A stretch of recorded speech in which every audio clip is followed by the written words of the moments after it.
La politica regionale è sempre più proiettata alla formazione della giunta che governerà il Veneto nel secondo mandato da presidente di Luca Zaia, ma mentre i nomi dei possibili assessori si accavallano in previsioni spesso smentite dagli stessi interessati, continuano anche le analisi di un voto in cui il pronostico di un testa a testa tra Luca Zaia e Alessandra Moretti è stato smentito da un distacco di 27 punti a favore del governatore uscente. Per Gian Antonio Stella, giornalista e scrittore asolano, firma di punta del Corriere della Sera, più che di una vittoria di Zaia si è trattato di una sconfitta delle opposizioni. Zaia ha vinto col 50%, aveva preso il 60 5 anni fa, non dimentichiamocelo. Qui la vera notizia è il crollo del centro-sinistra che evidentemente ha sbagliato candidato,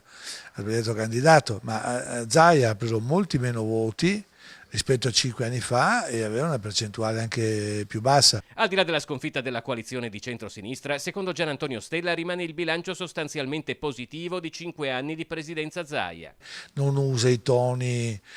di Salvini estremisti, non si mette queste magliette a volte davvero orrende che mette Salvini,